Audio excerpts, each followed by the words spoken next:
नमस्कार दोस्तों, मैं Praveen Sharma IAS PCS PYQ channel में आपका स्वागत करता हूं। ये expected questions for UPSC pre 2026 की सीरीज़ है, जिसमें हम based on PYQs and current affair हम लोग मोस्ट इंपॉर्टेंट टॉपिक्स को कवर कर रहे हैं। तो आज का टॉपिक है 16th फाइनेंस कमीशन, जो रिसेंटली आया है, बजट के साथ आया था, इसलिए ज़्यादा न्यूज़ वालों ने कवर किया नहीं इसको, लेकिन यूपीएससी ऐसे ही टॉपिक्स को ढूंढता है और ऐसी टॉपिक्स पे क्वेश्चन पूछता है। तो आइए जल्दी से देखते हैं कि इस वीडियो में हम क्या क्या देखने वाले हैं। तो पहले हम देखेंगे basics of finance commission. Her basic level से फाइनेंस कमीशन के टॉपिक को समझेंगे, चाहे वो कॉन्स्टिट्यूशन के पर्सपेक्टिव से हो, चाहे लॉजिक की आखिर फाइनेंस कमीशन की जरूरत क्या है, हर चीज़ हम समझेंगे। फिर हम समझेंगे tax devolution, vertical tax devolution हो चाहे हॉरिजॉन्टल टैक्स डेवल्यूशन हो, ये टैक्स डेवल्यूशन आखिर होता क्या है ये भी डिटेल में समझेंगे। ग्रांट्स, कितने टाइप की ग्रांट्स है, ग्रांट्स का कॉन्स्टिट्यूशन प्रोविजन कहाँ से आता है, ये भी हम समझेंगे। इसके बाद फिस्कल डिफिसिट का क्या टारगेट्स दिए हैं और हमारे फाइनेंस कमीशन है, और फाइनेंस कमीशन की रिकमेंडेशन क्या है गवर्नमेंट कंपनीज को लेके। और लास्ट जो आपके लिए होमवर्क होगा वो होगा mains related important top questions, जो आप जब प्री निकल जाएगा तो शांति से बैठ के करिएगा मेंस के लिए, ठीक है। तो यहाँ पे इस समय हमारा पूरा फोकस, अगर यूपीएससी पी 2026 दे रहे हैं आप, तो उस पर ही होना चाहिए। मेंस के लिए भी आप मत पढ़िए। अगर आप 2027 के लिए अटैम्प्ट देने की सोच रहे हैं और वीडियो देख रहे हैं, तो उस केस में आप क्या करिएगा कि पूरी वीडियो देख लीजिए, और उसके बाद आपको सब कुछ समझ आ जाएगा मेंस से रिलेटेड भी। अगर कोई डाउट आता है तो कमेंट सेक्शन में जरूर पूछिएगा। एक चीज़ पहले मैं आपको बता देना चाहता हूँ कि I am going to repeat certain important concept. मैं कुछ इंपॉर्टेंट कॉन्सेप्ट को बार बार रिपीट करूँगा। आपको लगेगा कि हम पहले ही डिस्कस कर चुके हैं, उसके बाद क्यों रिपीट कर रहे हैं, क्योंकि आईएएस पीसीएस पीवाईक्यू में सिर्फ और सिर्फ आपको समझा देना ही हमारा लक्ष्य नहीं है, क्योंकि सिर्फ समझने से कुछ होता नहीं है जब तक वो आपकी मेमोरी में ना बैठ जाए। तो इसीलिए कुछ इंपॉर्टेंट टॉपिक्स को बार बार रिपीट किया जाएगा, तो आप फ्रस्ट्रेट मत होइए। अब देखिए, दो तरह के स्टूडेंट्स होंगे, दो तरह के एस्पिरेंट यूपीएससी में आते हैं। एक होता है सीरियस, एक होते हैं नॉन सीरियस। तो नॉन सीरियस एस्पिरेंट्स तो अभी ही वीडियो को छोड़ के जा चुके होंगे, आधे से ज़्यादा, कुछ जो है 1-2 मिनट में छोड़ के चले जाएंगे। अब आपका टेस्ट ये है कि अगर आप पूरा वीडियो देख पाते हैं तो इसका मतलब आप सीरियस एस्पिरेंट हैं। तो देखते हैं कितने सीरियस एस्पिरेंट इस पूरे वीडियो को देख पाते हैं। वो कमेंट सेक्शन में जरूर बताएंगे yes we are serious aspirant. Comment section में जरूर लिखिए, क्योंकि ये छोटी छोटी चीज़ें दिमाग को अच्छे सिग्नल्स देती हैं और आपके सिलेक्शन के चार्जेस को इंक्रीज कर देती हैं। तो आइए शुरू करते हैं। व्हाट इज फाइनेंस कमीशन से कभी भी कोई भी टॉपिक पढ़ते हैं उसका व्हाट जरूर क्लियर होना चाहिए, आखिर है क्या। Finance commission is a constitutional body. क्या है? Constitutional body. क्यों कॉन्स्टिट्यूशनल बॉडी? क्योंकि कॉन्स्टिट्यूशन में इसका मेंशन होता है। Created under article 280 of the Indian constitution. अब कौन से आर्टिकल में है? 280। ये बिल्कुल याद हो जाना चाहिए आपको। Finance commission equal to 280, article number 280 equal to finance commission. ये दिमाग में छाप लीजिए, जहां बैठे मन में वीडियो को पॉज करके 3 बार बोलिए कि आर्टिकल 280 में है फाइनेंस कमीशन, ठीक है। होपफुली आपने किया होगा। It is appointed by president of India every 5 year. जो सेकेंड इंपॉर्टेंट पॉइंट है 280, आर्टिकल 280 के बाद, वो है ये प्रेसिडेंट ऑफ इंडिया अपॉइंट करते हैं हर 5 साल में। तो ये 2 क्वेश्चन आपके एग्जाम पर्सपेक्टिव से समझ आ गए, आपको याद हो जाने चाहिए। मैं बार बार नहीं कहूँगा कि वीडियो को पॉज करिए, लेकिन जब भी मैं कुछ कहूँ कि ये एग्जाम में आने के बहुत चांसेस है, तो वीडियो को पॉज करके उस समय उस चीज़ को रिवाइज करिए दिमाग में। जैसे कि आप वीडियो को पॉज अभी करिए और 2 चीज़ों को रिवाइज करिए। Article 280 equal to finance commission. Second चीज जो है वो है प्रेसिडेंट 5 साल में अपॉइंट करते हैं, ठीक है। तो ये 2 फैक्ट आपको क्लियर होने चाहिए। वो कॉन्स्टिट्यूट्स इट, तो इसका आंसर हमें पता है पहले से ही। प्रेसिडेंट कॉन्स्टिट्यूट करते हैं। इसमें क्या कौन कौन होते हैं? चेयरमैन होते हैं और 4 अदर मेंबर्स, 4 अदर मेंबर्स होते हैं और एक चेयरमैन होते हैं। टोटल 5 मेंबर्स होते हैं। Usually economist and public finance experts को मेंबर के तौर पर रखा जाता है। अब अगला कॉन्सेप्ट आ रहा है, the 16th finance commission is chaired by doctor Arvind Panagariya. अब देखिए, तीसरा फैक्ट हमें मिल गया। पहला फैक्ट था आर्टिकल 280, दूसरा फैक्ट था एवरी 5 ईयर प्रेसिडेंट इसको अपॉइंट करते हैं, तीसरा है 16th फाइनेंस कमीशन के चेयरमैन कौन है? वो है डॉक्टर अरविंद पनागरिया। वीडियो को पॉज करिए, दिमाग में डालिए चीज़ों को। What does it do? ये करता क्या है finance commission? It recommends how taxes are collected by center should be shared with the state. अब जो यूनियन गवर्नमेंट, जो सेंटर में मोदी जी टैक्स कलेक्ट कर रहे हैं, तो उसको कैसे सारे स्टेट के साथ बांटा जाए, पहली चीज़ ये करता है। दूसरी चीज़ क्या करता है? How the share should be divided among states. तो जो सारा शेयर है स्टेट्स के बीच में कैसे बंटवारा करना चाहिए। फिर तीसरा है principle of grants in aid. So इसको हम डिटेल में समझेंगे, ग्रांट्स इन एड क्या होता है। सिंपल भाषा में अभी समझिए कि कैसे किसी राज्य को कुछ विशेष मदद करनी है तो कैसे की जाए, किस प्रिंसिपल पे की जाए, क्या क्राइटेरिया हो जिसके बेसिस पे उसको पैसे एक्स्ट्रा दिए जाएं अगर किसी को जरूरत पड़ती है तो। इसको हम, ये जो तीनों चीज़ें हैं, इसको हम रियल लाइफ एग्जांपल से भी समझेंगे। Measures to strengthen state finance. अब स्टेट की फाइनेंस को कैसे हम और बेटर कर सकते हैं, कैसे उनका इनकम बेटर कर सकते हैं, चाहे जो उनके पास रिसोर्सेज हैं, फाइनेंशियल रिसोर्सेज हैं, उसका बेटर यूटिलाइजेशन कैसे करते हैं, वो भी बताता है कौन, फाइनेंस कमीशन। तो ये 4 मेन काम करता है। Why do we need finance commission, हमें ज़रूरत ही क्या है फाइनेंस कमीशन की।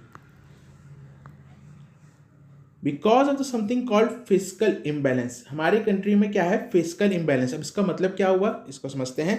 पहला प्रॉब्लम है vertical physical imbalance. Vertical physical imbalance का मतलब है centre collects more revenue, state spend more. मतलब जो सेंट्रल गवर्नमेंट है उसके पास ज़्यादा रेवेन्यू आता है टैक्स का, लेकिन स्टेट गवर्नमेंट के खर्चे बहुत ज़्यादा हैं। फॉर एग्जांपल स्टेट गवर्नमेंट ही खर्चा करती है किस पे, हेल्थ, एजुकेशन, पुलिस, एग्रीकल्चर पे। जो मेजर जो खर्चा रहता है स्टेट गवर्नमेंट का ही रहता है। तो इस वजह से खर्चे बहुत ज़्यादा हैं स्टेट गवर्नमेंट के, लेकिन आपका सेंटर का रेवेन्यू ज़्यादा है, और एग्रीकल्चर के साथ साथ इंफ्रास्ट्रक्चर भी है। सो इसी वजह से स्टेट्स को पैसे की ज़रूरत है, इस वजह से फाइनेंस कमीशन की हमें ज़रूरत है। दूसरी प्रॉब्लम क्या है, हॉरिजॉन्टल फिजिकल इम्बैलेंस। अब देखिए हम इंडिया में मल्टीपल स्टेट्स हैं, 28 स्टेट हैं जैसे आपको पता होगा। उसमें कुछ स्टेट्स रिच हैं जैसे फॉर एग्जांपल तमिलनाडु, कुछ स्टेट्स पुअर हैं जैसे कि बिहार। सो अब इस कंडीशन में अगर हमें देश में शांति बनाए रखनी है तो रीडिस्ट्रीब्यूशन करना होगा, कि थोड़ा सा तमिलनाडु से लेकर बिहार को देना होगा फाइनेंशियल रिसोर्सेज को, जिससे कि देश में शांति बनी रहे और ये भी डेवलप कर सके तमिलनाडु के जैसे। अब अगला चीज़ आपके दिमाग में आना चाहिए, इसे कॉन्स्टिट्यूशनल क्यों है। अगर आपने पॉलिटी पढ़ी होगी तो समझ आ गया, क्योंकि आर्टिकल 280 में ये मैंशनड है, इस वजह से ये कॉन्स्टिट्यूशनल है। Because financial fairness must not depend on political bargaining. और फॉर एग्जाम्पल फाइनेंस कमीशन नहीं होता, जब भी टैक्स तो डिस्ट्रीब्यूट करने होते तो गवर्नमेंट, सेंट्रल गवर्नमेंट क्या कर सकती थी, जैसे फॉर एग्जांपल इस समय बीजेपी या एनडीए की गवर्नमेंट है, तो जहाँ जहाँ एनडीए के अलाइज हैं वहाँ पे ज़्यादा पैसे देती है, और जहाँ पे एनडीए के अलाइज नहीं है वहाँ पे कम पैसे देती है। फॉर एग्जांपल यूपी में बीजेपी की गवर्नमेंट है, जो एनडीए का ही पार्ट है, सबसे बड़ा पॉलिटिकल पार्टी है एनडीए की, तो वहाँ पर ज़्यादा पैसे जाते। और वेस्ट बंगाल में जो हमारे ममता बनर्जी की गवर्नमेंट है वहाँ पे कम पैसे जाते क्योंकि वो एनडीए का पार्ट नहीं है। ये प्रॉब्लम हो जाती, इस वजह से कॉन्स्टिट्यूशन में मेंशन कर दिया गया। It must be neutral and rule based. So नियम पे होना चाहिए, न्यूट्रल होना चाहिए, ये नहीं कि पॉलिटिकल पार्टी के हिसाब से ये पैसा डिस्ट्रीब्यूट होना चाहिए। It strengthen cooperative federalism. Cooperative federalism का ऐसा मतलब समझ लीजिए कि हमारा देश पूरा एक परिवार है और सारे स्टेट्स के मेंबर हैं। सो और जो पिताजी हैं वो हैं यूनियन गवर्नमेंट, बाकी सारे उनके बच्चे हैं। तो कोऑपरेटिव फेडरलिज्म का ये मतलब है कि सारे बच्चे जो मिलके पिताजी की हेल्प करें और पूरा जो परिवार है वो आगे बढ़े। सिंपल भाषा में यही होता है कोऑपरेटिव फेडरलिज्म। आपको बस इतना मीनिंग याद रखना है कोऑपरेटिव फेडरलिज्म का और आपका काम हो गया। What happens if there is no finance commission. अगर कोई फाइनेंस कमीशन नहीं होता तो क्या होता है, आप खुद सोच सकते हैं। पॉलिटिकल कॉन्फ्लिक्ट्स होते हैं between centre and state government हमेशा कहते रहते हैं कि हमें कम पैसे दिए हैं सेंटर ने, ऐसी चीज़ें। आर्बिट्री डिस्ट्रीब्यूशन, अगर कोई हमारे पॉलिटिकल लीडर ऐसे आ जाते हैं जो सिर्फ अपने पार्टी को सपोर्ट करते तो वो गलत तरीके से डिस्ट्रीब्यूट करते मनी। रीजनल इनइक्वालिटी जो कि अभी भी है, लेकिन रीडिस्ट्रीब्यूशन के थ्रू कंट्रोल कर सकते हैं, कि करने की कोशिश की जाती है। फॉर एग्जांपल तमिलनाडु और बिहार का मैंने एग्जांपल बताया था। तमिलनाडु के पास रिलेटिवली ज़्यादा इनकम है, ज़्यादा पैसे हैं, ज़्यादा फाइनेंशियल रिसोर्सेज हैं एज़ कम्पेयर टू बिहार, तो थोड़ा बहुत डिस्ट्रीब्यूशन होता है। Physical instability. So physical word को हम डिटेल में समझेंगे, वहीं से दिमाग में लगाएंगे कि फिजिकल इंस्टेबिलिटी क्या है। पूरा वीडियो देखिए, लास्ट में आएगा फिजिकल। वैसे सिंपल भाषा में समझें फिजिकल को अभी, तो जैसे कि टैक्स कलेक्शन, सब्सिडीज़, ये सब फिजिकल का पार्ट है जो बजट से रिलेटेड होता है। तो सारा बजट हिल जाता। फिजिकल इंस्टेबिलिटी मतलब समझिए टैक्स कलेक्शन कैसे होगा, सब्सिडी कैसे दी जाएगी, सब कुछ अनस्टेबल हो जाता अगर फाइनेंस कमीशन नहीं होता तो। अब हम आगे कुछ इंपॉर्टेंट कॉन्सेप्ट पढ़ने जा रहे हैं उन पे ध्यान दीजिएगा। वर्टिकल डेवोल्यूशन क्या होता है, हॉरिजॉन्टल डेवोल्यूशन क्या होता है, grants in add, fiscal federalism क्या होता है, डिविजिव पूल ऑफ टैक्सेस क्या होता है, इनको डिटेल में पढ़ेंगे। ये कीवर्ड्स हैं जिसके ऊपर यूपीएससी की नज़र रहती है और इन पे क्वेश्चन पूछने के बहुत ज़्यादा चांसेस होते हैं और प्रीवियस ईयर क्वेश्चंस में आए भी हैं। अब जो हमने सारा कुछ पढ़ा, देखिए यहाँ पे IAS PCS PYQ अलग है बाकी सब यूट्यूब चैनलों या कोचिंग इंस्टीट्यूट से। जो कोशिश कर रहे हैं वो लोग भी अच्छी कोशिश कर रहे हैं, लेकिन चीज़ों पे सही तरह से फोकस नहीं कर रहे हैं कि जो स्टूडेंट्स की रिक्वायरमेंट क्या है। स्टूडेंट्स की रिक्वायरमेंट है अंडरस्टैंडिंग के साथ साथ मेमोराइजेशन। अब हमने जो पूरी कहानी पढ़ी उसमें अगर आपको कुछ याद नहीं रहा कोई बात नहीं, लेकिन अब जो मैं बताने जा रहा हूँ वो आपको याद रहना चाहिए। Finance commission is a constitutional body, ये आपको याद रहनी चाहिए। क्यों कॉन्स्टिट्यूशनल बॉडी? क्योंकि आर्टिकल 280 में दिया हुआ है that recommends the distribution of tax revenue between union and states. ठीक है, जिसका सबसे मेन काम क्या है फाइनेंस कमीशन का, कि डिस्ट्रीब्यूशन ऑफ टैक्स रेवेन्यू, जो टैक्स से पैसा आ रहा है उसको यूनियन स्टेट्स के बीच में डिस्ट्रीब्यूट करना। Maintain physical balance in India's federal system, जिसकी वजह से जो बजटरी बैलेंस है, फिजिकल मतलब बजटरी आप सिंपल भाषा में समझ लीजिए, एग्जैक्टली तो बजटरी नहीं है लेकिन हम अंडरस्टैंडिंग के लिए इसको अभी बजटरी बैलेंस समझ लेते हैं, जिससे कि हमारा फेडरल सिस्टम जो है वो सही प्रॉपरली काम करे। इसको मेमोरी ट्रिक एक वर्ड में याद रखना होता है, finance commission equal to fair sharing commission. क्यों? क्योंकि जो टैक्स रेवेन्यू को फेयरली यही शेयर करवाता है फाइनेंस कमीशन। तो पहला कॉन्सेप्ट जो इंपॉर्टेंट आ रहा है हमारा डेफिनेशंस में वो है टैक्स डेवल्यूशन। आखिर टैक्स डेवल्यूशन होता क्या है? Tax devolution mean sharing of tax revenue collected by centre with states. तो अभी तक आप ये वर्ड पहले भी पढ़ चुके हैं कि टैक्स को शेयर करना है, लेकिन इसके लिए पूरा सेंटेंस, इसका प्रॉपर वर्ड क्या हुआ है? Tax devolution. शेयरिंग नहीं सिर्फ कहते हैं हम लोग टेक्निकल भाषा में, इसको कहते हैं tax devolution, sharing of tax revenue collected by centre with state. ठीक है, अब रियल लाइफ एग्जाम्पल समझते हैं, जैसे कि मैंने पहले भी आपको बताया था क्या इसका मतलब होता है। हम रियल लाइफ एग्जाम्पल समझेंगे। Father earns 100 rupees. ठीक है, एक परिवार है उसमें पिताजी 100 रुपये कमाते हैं। He gives 41 to the children for their expenses, अपने बच्चों को 41 रुपीज़ दे देते हैं। That 41 sharing is equal to tax devolution. ठीक है, यही जो 41 रुपीज़ दिया उसको टैक्स डेवल्यूशन कहा जाएगा। अब समझते हैं इंडिया के कॉन्टेक्स्ट में। Centre collect taxes like income tax. ठीक है, Center collect taxes like income tax, corporation tax, customs. Then share 41% with the states. ये 41% बहुत इंपॉर्टेंट है, इसको याद रखिएगा क्योंकि यही हमारा वर्टिकल डेवोल्यूशन है। आगे जाके हम दोबारा देखेंगे, लेकिन ये 41% नंबर याद रखिएगा। इसलिए बार बार मैंने 41% का एग्जाम्पल लिया है कि वीडियो के अंत तक जब कम से कम आप 20 से 25 बारी 41% सुन चुके होंगे तब तक आपको याद हो जाएगा। अब आते हैं वर्टिकल डेवल्यूशन जिसकी बात कर रहे थे। इसका मतलब क्या हो वर्टिकल डेवल्यूशन का? Sharing of tax revenue between centre and state. जब सेंट्रल गवर्नमेंट, ठीक है, स्टेट गवर्नमेंट को पैसा देती है। अब स्टेट गवर्नमेंट बहुत सारे स्टेट्स हैं, हमारे 28 स्टेट्स हैं, इनको पैसा देती है, तो इसको कहते हैं वर्टिकल डेवल्यूशन। वीडियो पॉज करिए, मन में दिमाग में सोचिए कि वर्टिकल डेवल्यूशन क्या होता है जब सेंटर स्टेट को पैसा दे। ठीक है, बस इतना। अब रियल लाइफ एग्जाम्पल से समझते हैं इसको। Father earns again 100 rupees earn करते हैं, वही 41 रुपीज़ देते हैं। तो this division between father and children, इसको वर्टिकल डेवल्यूशन कहेंगे। उसी को इंडिया के रिस्पेक्ट में कहें तो स्टेट जो है 41% ऑफ टैक्स डिविजिबल पूल आता है। जो टैक्स का, देखिए, जो सारा टैक्स कलेक्ट करती है सेंट्रल गवर्नमेंट वो सब कुछ शेयर नहीं करती है। उसका जो शेयरिंग डिविजिबल पूल है, जो डिवाइड किया जाता है, वो अलग होता है। वो हम समझेंगे डिविजिबल पूल का मतलब क्या होता है आगे। उसका 41% जो है गवर्नमेंट देती है किसको? स्टेट को। ठीक है, वर्टिकल डेवल्यूशन। हॉरिजॉन्टल डेवल्यूशन, अब पढ़ेंगे हॉरिजॉन्टल डेवल्यूशन को, meaning distribution of that 41% among different states. अब इस 41% जो स्टेट्स को मिला है उसको डिफरेंट स्टेट्स, जैसे इंडिया में 28 स्टेट्स हैं, उनके बीच में कैसे बांटेंगे, इसको कहते हैं हॉरिजॉन्टल डेवल्यूशन। तो real life example again, father हैं जिन्होंने 41 रुपीज़ दिए हैं, उनके 4 बच्चे हैं, सबको पैसे दिया। चाइल्ड ए है उसको 15 रुपये मिले, चाइल्ड बी है उसको 10 रुपये मिले, चाइल्ड सी को 8, चाइल्ड डी को 8। ठीक है, तो 41 रुपीज़ शेयर हो गए। How it is divided among children, so कैसे बच्चों के बीच में इसको डिवाइड किया, इसको कहते हैं हॉरिजॉन्टल डेवल्यूशन। तो मोस्ट प्रोबेबली आप समझ गए होंगे, ये टेक्निकल वर्ड है, इसको डेवल्यूशन का मतलब बस शेयरिंग होता है। वर्टिकल मतलब सेंटर से स्टेट, और हॉरिजॉन्टल मतलब बिटवीन स्टेट्स।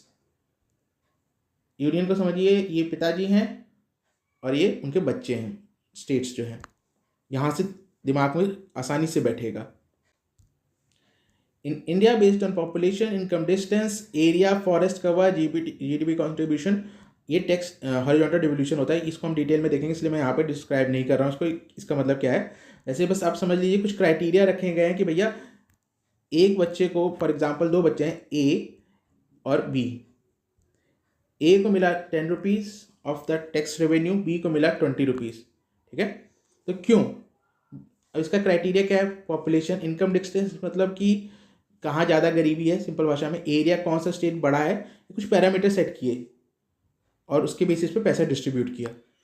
नेक्स्ट टॉपिक है ग्रांट्स इन एड का। इसका मतलब क्या होता है? Extra financial assistance given by centre to state, it may not be from tax share.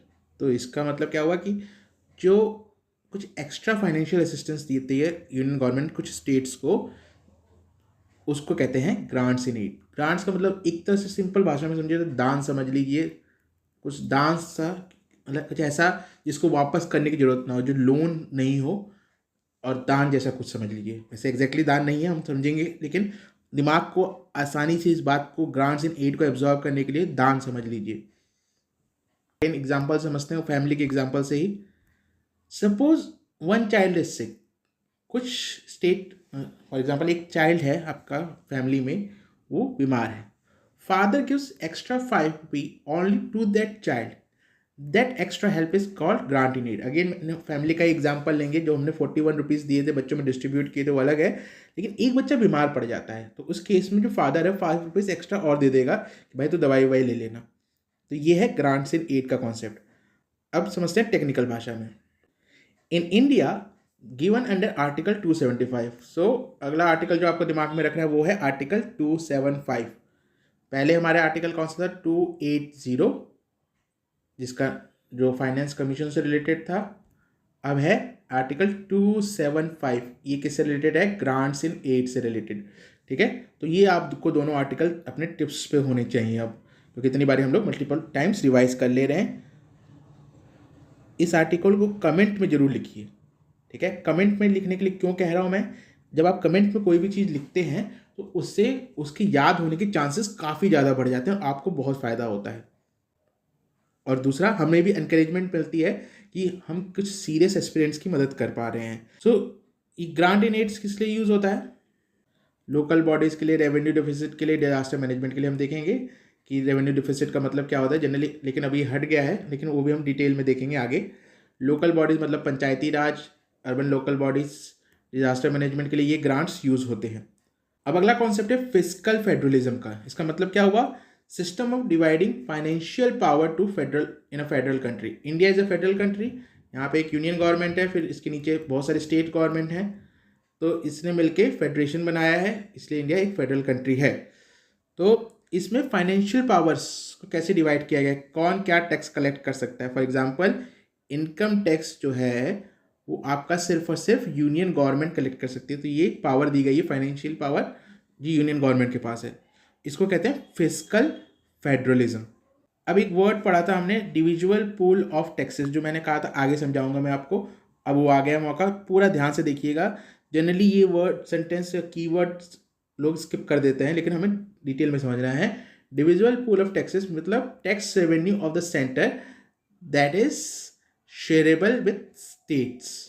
ठीक है, तो वो टैक्स रेवेन्यू का वो पार्ट जो कि स्टेट के साथ शेयर करती है centre. Not all taxes are shareable. सारे टैक्स जो कलेक्ट करती है सेंट्रल गवर्नमेंट वो शेयरेबल नहीं होते हैं। रियल लाइफ एग्जांपल समझते हैं इसको। अगेन हमारा एग्जांपल वही फादर चिल्ड्रन का ही रहेगा। Father earns 120 rupees. अब पिताजी 120 रुपीज़ खर्च कमाते हैं, but only 100 rupees is shareable. क्यों? 20 is kept for special purposes, that 100 rupees called divisible pool. अब 120 रुपये पिताजी कमा रहे हैं, जिसमें से जो 20 रुपीज़ हैं वो अपना इमरजेंसी के लिए रख ले रहे हैं, सेविंग कर ले रहे हैं, लेकिन 100 रुपीज़ फैमिली में लेके आ रहे हैं, यही शेयरेबल है। तो कहेंगे डिविजिबल पूल ऑफ टैक्सेस। ठीक है, ये वर्ड क्लियर हो गया। अब आगे रियल लाइफ में समझते हैं। India tax included income tax, corporation tax, जैसे कि जो इंडिविजुअल से लिया जाता है income tax, corporation tax companies से लिया जाता है, तो ये तो आपका शेयरेबल टैक्स का पार्ट है। लेकिन कुछ ऐसे टैक्सेस जैसे सेस, सरचार्जेस जो टैक्स के ऊपर लगते हैं, सेस होता है, सरचार्ज होते हैं, वो शेयर नहीं किए जाते हैं सेंट्रल गवर्नमेंट के द्वारा स्टेट गवर्नमेंट से।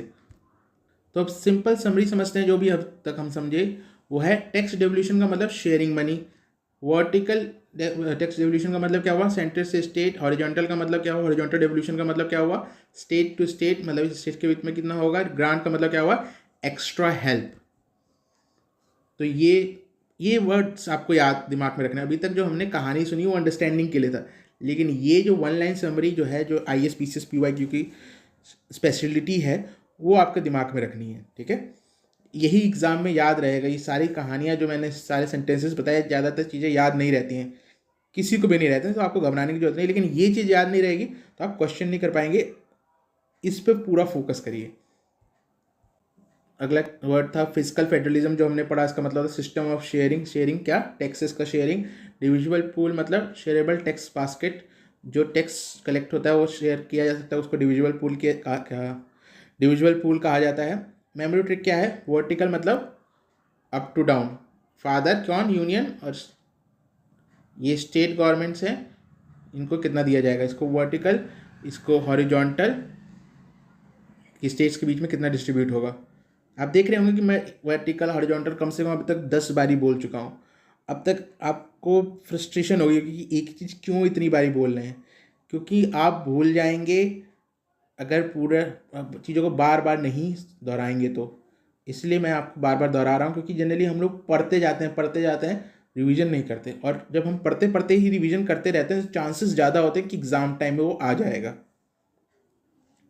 और ये सारे नोट्स का लिंक मैं आपको डिस्क्रिप्शन में दे दूंगा, तो आपको घबराने की जरूरत नहीं है। बस एग्ज़ाम से कुछ दिन पहले आप ये 16 फाइनेंस कमीशन का या फिर जो भी एक्सपेक्टेड टॉपिक है उनको जरूर रिवाइज कर लीजिएगा, और गारंटेड है कि आपको कोई प्रॉब्लम नहीं है, क्वेश्चन आएगा ही इसके टॉपिक के ऊपर, और आप उसको कर ही लेंगे अगर आपने पूरा वीडियो देख लिया है। तो अगर आप यहाँ तक पहुँच गए तो बहुत चांसेस है कि आप पूरा वीडियो भी देखेंगे, और इसके साथ साथ बहुत चांसेस है कि आपका यूपीएससी प्री 2026 निकलने वाला है, क्योंकि आप सीरियस एस्पिरेंट हैं।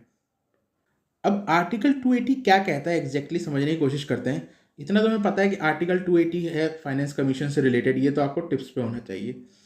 Article 280 provides for constitution of finance commission by president every 5 year. तो पहली बात यही कहता है कि भैया हर 5 साल में एक फाइनेंस कमीशन बनाना है, किसको, प्रेसिडेंट को। ये आर्टिकल 280 में लिखा है। आर्टिकल 280 में कमीशन के बारे में का वर्क भी लिखा हुआ है। Commission recommends distribution of net proceeds of taxes between union and state, vertical devolution. अब देखिए प्रोसीड्स अच्छा वर्ड है, प्रोसीड्स का मतलब सिंपल भाषा में समझे तो इनकम, ठीक है, ऑफ टैक्सेस बिटवीन यूनियन और स्टेट के बीच में जो टैक्सेस का शेयरिंग है वो बताएगा, डिस्ट्रीब्यूशन है वो बताएगा। एलोकेशन अमॉन्ग स्टेट्स जो हम पढ़ चुके हैं, horizontal devolution, principle for grants in aid under article 275, ये भी हम पढ़ चुके हैं। देखिए कितनी बारी मल्टीपल रिवीजन हो रहा है। Major to augment resources of panchayat and municipalities, ये थोड़ा सा नया है कि पंचायत और म्यूनसिपालिटीज को कैसे अपने फाइनेंशियल रिसोर्सेज को बढ़ाएं, इसके बारे में बताएगा finance commission. Again why article 280 is needed, क्यों जरूरत है इसकी, क्योंकि because India has vertical physical imbalance, जो हमने स्टार्ट में पढ़ा था। सेंटर कलेक्ट मोर टैक्सेस, लेकिन स्टेट के पास क्या है, खर्चे काफ़ी हैं। और हॉरिजॉन्टल इम्बैलेंस भी है इंडिया में, जो कि सम स्टेट्स रिच हैं, जिसका एग्जांपल हमने दिया था तमिलनाडु, कुछ स्टेट्स पुअर है जैसे कि बिहार। तो इन दोनों की वजह से आर्टिकल 280 की जरूरत है। Finance commission ensures fair sharing of money, जो पूरा टैक्स कलेक्शन है वो फेयरली शेयर हो सके, ये इंश्योर करता है। इसलिए हमें आर्टिकल 280 की जरूरत है, फाइनेंस कमीशन की जरूरत है। आर्टिकल 280 में इतनी बार बोल चुका हूँ, इसको थोड़ा सा याद करने की कोशिश करते हैं।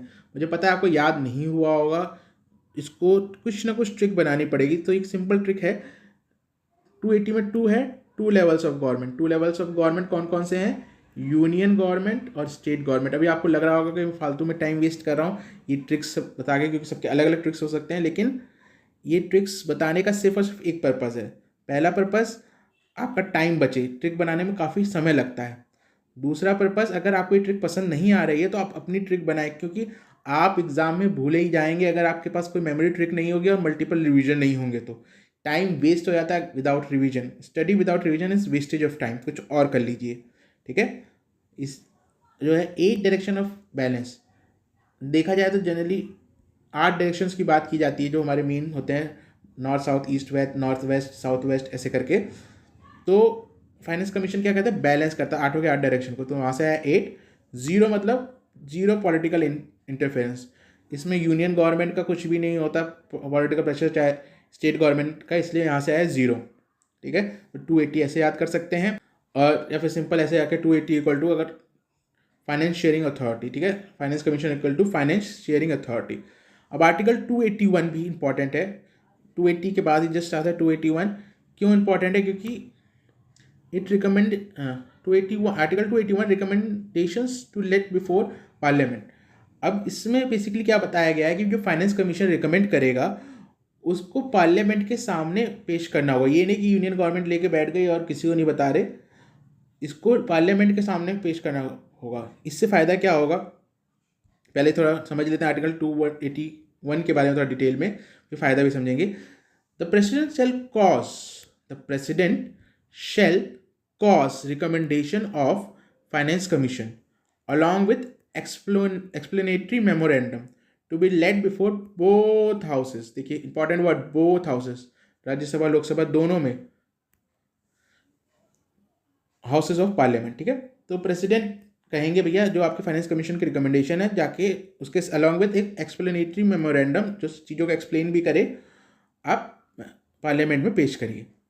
अब आर्टिकल 280 की जरूरत क्यों है, क्योंकि इस इंश्योर करता है कि ट्रांसपेरेंसी हो, सबको सब कुछ पता हो, सारे जो मेंबर ऑफ पार्लियामेंट्स हैं, स्टेट गवर्नमेंट है, पब्लिक है, सबको पता हो कि क्या क्या रिकमेंड किया था, जिससे कि यूनियन गवर्नमेंट अपने दिमाग से अपने फैसले कुछ ना ले ले, उसके ऊपर एक प्रेशर हो। इससे करप्शन, ट्रांसपेरेंसी वर्ड से हमेशा याद रखिएगा, transparency ensures less corruption, corruption को कम कर देता है ट्रांसपेरेंसी। पार्लियामेंट्री ओवरसाइट, पार्लियामेंट सबसे ऊपर है इस फाइनेंस पूरे हमारे सिस्टम में। पार्लियामेंट का बहुत इंपॉर्टेंस है, क्योंकि जो हम अपनी पावर है उस ट्रांसफ़र करते हैं किसको, हमारे मेंबर ऑफ पार्लियामेंट्स को, और वो लोग मिलके बनाते हैं इंडिया, क्योंकि सारी पावर पार्लियामेंट में आ गई। तो इसीलिए समझिए पार्लियामेंट्री ओवरसाइट बहुत इंपॉर्टेंट है। डेमोक्रेटिक अकाउंटेबिलिटी, डेमोक्रेटिक अकाउंटेबिलिटी भी सिंपल एक कीवर्ड्स हैं, मेंस में ज़्यादा काम आएंगे, आप याद कर लीजिए। ट्रांसपेरेंसी आपका सिलेबस का कीवर्ड है, डेमोक्रेटिक अकाउंटेबिलिटी भी आप सिलेबस का कीवर्ड है। वैसे अकाउंटेबिलिटी है स्पेसिफिकली, लेकिन डेमोक्रेसी में अकाउंटेबिलिटी होनी चाहिए, जवाबदेही। Finance commission does not implement recommendation, parliament reviews them. ठीक है, finance commission does not directly implement recommendation, parliament reviews them. तो पहले फाइनेंस कमीशन जो है रिकमेंड करेगा, उसके बाद पार्लियामेंट उसको रिव्यू करेगा, उसके बाद उसका इम्प्लीमेंटेशन होता है।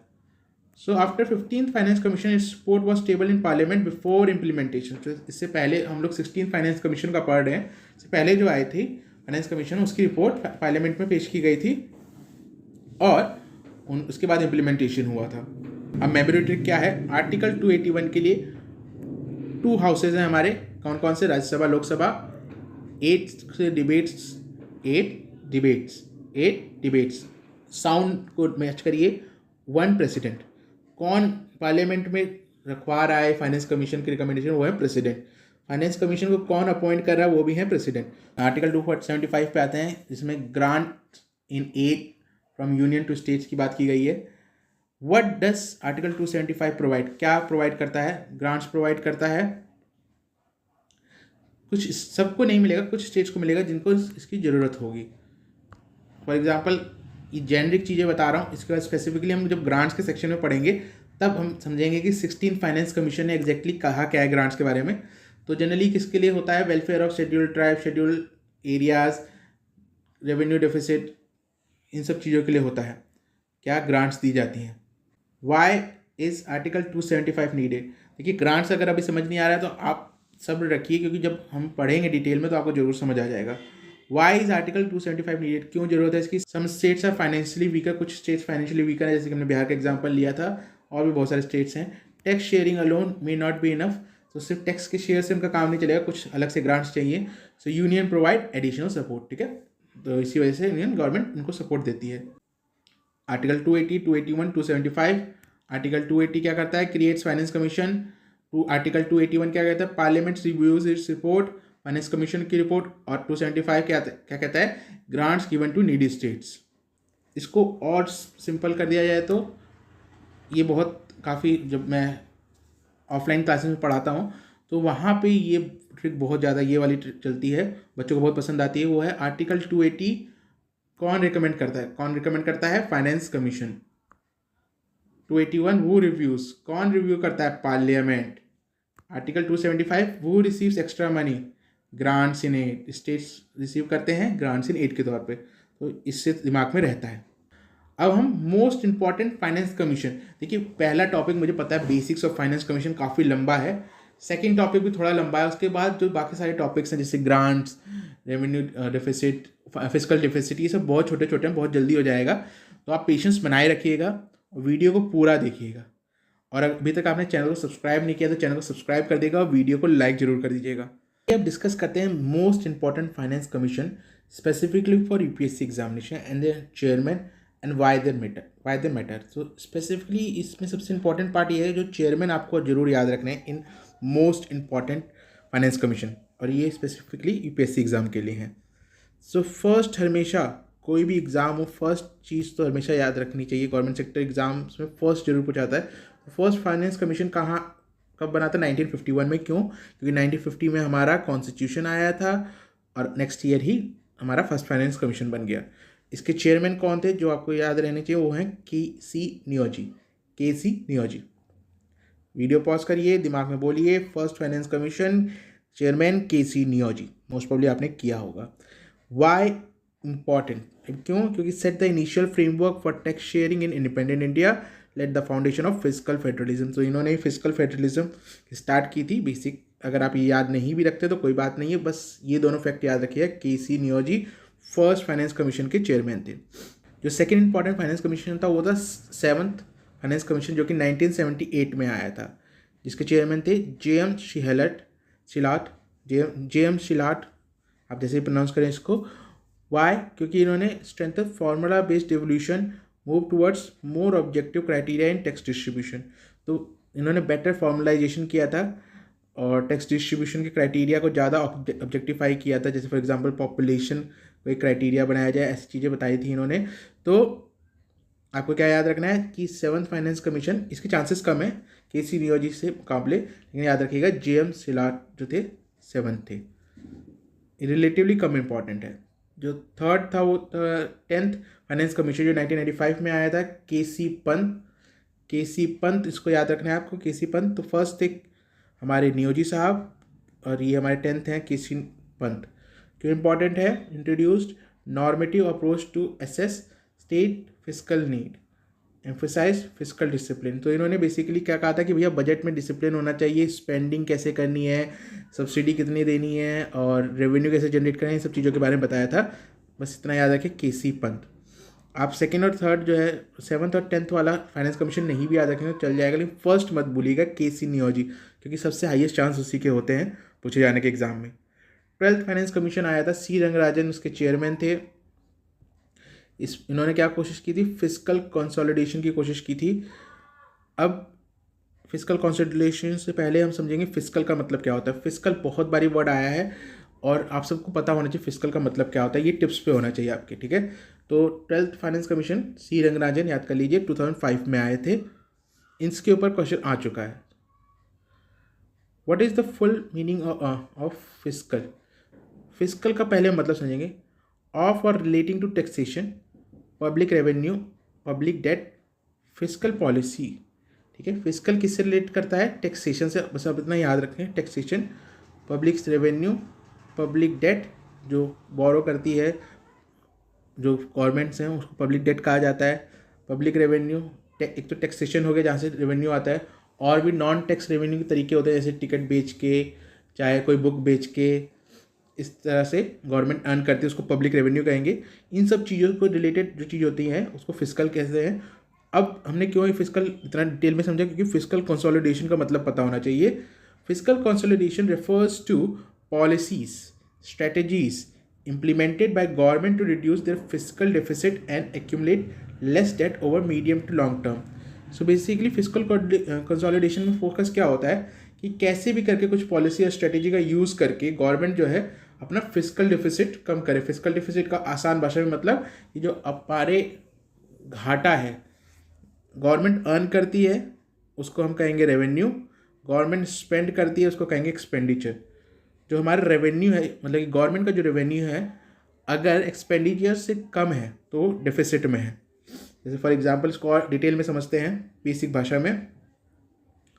मान लीजिए यूनियन गवर्नमेंट हमारे 100 रुपीज़ अर्न करती है, ठीक है, तो इसका रेवेन्यू ये हो गया।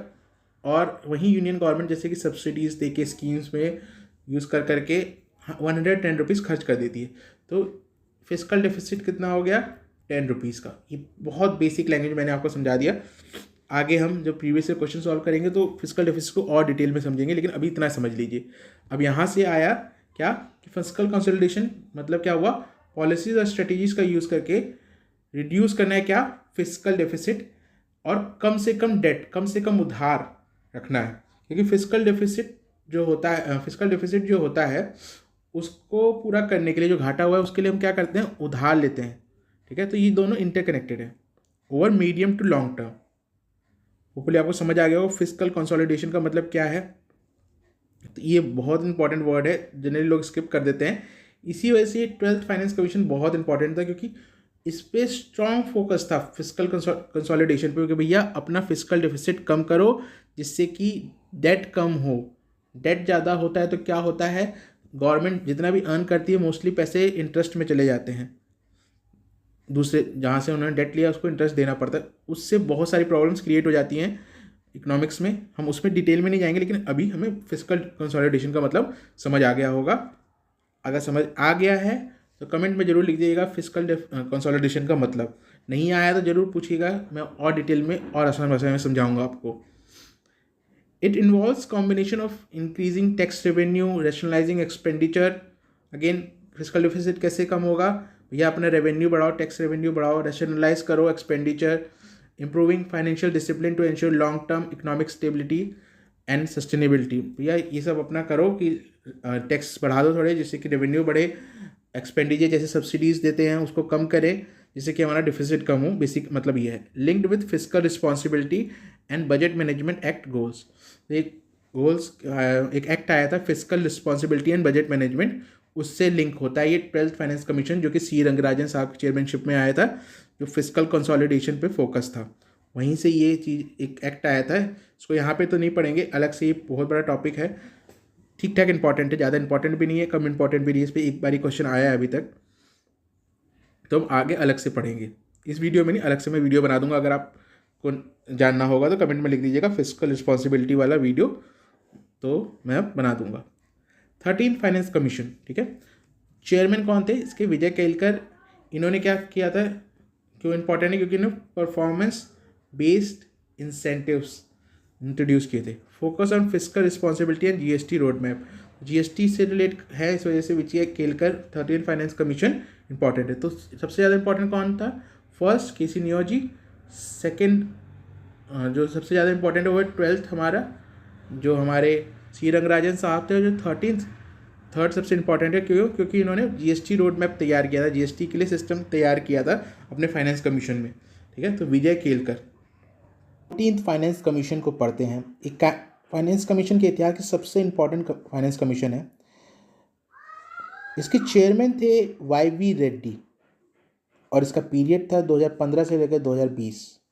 अब मैंने क्यों कहा कि सबसे इम्पॉर्टेंट है, इसका कारण ये है कि इन्होंने इंक्रीज कर दिया था क्या, शेयर इन डिविजिबल पूल, ठीक है, डिविजिबल पूल फ्रॉम 32% टू 42%। जैसे 16th फाइनेंस कमीशन ने 41% का शेयरिंग का मॉडल बताया है, उन्होंने कहा वर्टिकल डेवोल्यूशन जो है 41% होने चाहिए, मतलब कि सेंटर से स्टेट को 41% ऑफ डिविजिबल पूल मिलना चाहिए। लेकिन इन्होंने YV रेड्डी साहब ने 42% कर दिया, सीधे 10% का इंक्रीज़ किया था। इसकी वजह से बहुत फ़ायदे हुए थे, खासतौर से कोऑपरेटिव फेडरलिज्म के लिए बहुत ही फ़ायदेमंद था। स्टेट्स को ज़्यादा रिसोर्सेज मिलने लग गए थे जिससे कि वो ज़्यादा काम कर सकते थे on ground. Reduce discretionary central transfer, पहले क्या होता था कि सेंट्रल गवर्नमेंट थोड़ा डिस्क्रिशनरी थोड़ा फेवरेटिज्म करती थी, कुछ जगहों पे ऐसा देखा गया था, तो वो भी कम हो गया था क्योंकि उनके पास पैसे ही कम रह गए थे। जैसे फॉर एग्जांपल अगर सेंट्रल में कांग्रेस की सरकार थी तो जो स्टेट्स में कांग्रेस की सरकार हुआ करती थी उन सबको ज़्यादा ग्रांट्स मिला करती थी क्योंकि उस समय सेंट्रल गवर्नमेंट के पास ज़्यादा फंड्स हुआ करते थे। क्योंकि पहले जैसे for example 16th finance commission ने सेंट्रल गवर्नमेंट को 51% फंड दिए हैं। वहीं अगर उससे पहले की बात करें तो पहले सिर्फ 32% का वो कोटा होता था स्टेट का, तो सेंट्रल गवर्नमेंट के पास 68% रह जाता था पैसा। तो उसकी वजह से डिस्क्रिशनरी सेंट्रल ट्रांसफ़र हुआ करता था। इसकी वजह से कोऑपरेटिव फेडरलिज्म नहीं हो पा रहा था, और अब 42% करने की वजह से जो वाई रेड्डी साहब ने किया उसकी वजह से कोऑपरेटिव फेडरलिज्म को बूस्ट मिला। और ये भी बता दूं कि अगर प्रीवियस ईयर क्वेश्चंस को आप देखेंगे, इनफैक्ट सिर्फ यूपीएससी के नहीं दूसरे एग्जाम्स के भी देखेंगे, तो सबसे ज़्यादा जो पूछा जाने वाला फाइनेंस कमीशन है वो है 14th फाइनेंस कमीशन। अब 15th फाइनेंस कमीशन की बात करते हैं। 15th फाइनेंस कमीशन का जो पीरियड था 2020 से लेकर 2026 तक था। कई जगह पे आपको 2025 भी मिलेगा और कई जगह पे आपको 2026 भी मिलेगा, तो आप दोनों को ही कंसिडर करिएगा। जो प्रॉपर टेक्निकल बेटर आंसर है वो 2026 है। तो चेयरमैन जो थे इसके NK सिंह साहब थे। ये भी इम्पॉर्टेंट था क्योंकि लेटेस्ट इस वजह से इम्पॉर्टेंट था। इसने reduce the share from 42% to 41%। इसने 1% रिड्यूस कर दिया था। इसका कारण क्या था? क्योंकि जम्मू एंड कश्मीर का रीऑर्गेनाइजेशन हो गया था 2019 में। आपको पता होगा JNK जम्मू एंड कश्मीर को यूनियन टेरिटरी बना दिया गया था, स्टेट का दर्जा से हटा दिया गया था। तो उसकी वजह से यूनियन टेरिटरीज बढ़ गए थे, जिसकी वजह से सेंट्रल गवर्नमेंट पे ज़्यादा बोझ था फाइनेंशियल, और स्टेट भी कम हो गया। इसी वजह से 1% कम कर दिया। इन्होंने क्या किया था? इन्होंने डेमोग्राफिक परफॉर्मेंस का क्राइटेरिया इंट्रोड्यूस किया था और focus on defence funding and disaster management reform. तो इन्होंने दो चीज़ की थी कि भैया कौन अपनी पॉपुलेशन सही से कंट्रोल कर रहा है, उसके ऊपर था डेमोग्राफिक परफॉर्मेंस। इसके ऊपर हम डिटेल में पढ़ेंगे जब हम हॉरिजॉन्टल डेवोल्यूशन पढ़ रहे होंगे। इसलिए बस इतना समझिए, जहाँ पॉपुलेशन सही से कंट्रोल हो रही होगी उसको डेमोग्राफिक परफॉर्मेंस ज़्यादा बेहतर होगी, तो उसको ज़्यादा फंड्स मिलेंगे। ये था, उन्होंने एक क्राइटेरिया इंट्रोड्यूस किया था। फोकस्ड ऑन डिफेंस फंडिंग, इन्होंने डिफेंस फंडिंग और डिजास्टर मैनेजमेंट के रिफॉर्म्स भी लिए थे, तो ये इसलिए इंपॉर्टेंट थे। अब जो सबसे इंपॉर्टेंट है, जिस पे हमारी पूरी डिस्कशन चल रही है, वह 16th फाइनेंस कमीशन। इसके चेयरमैन कौन थे? अरविंद पनागरिया। अब तक तो आपको याद ही हो गया होगा, इतनी बार इनका नाम सुन चुके हैं।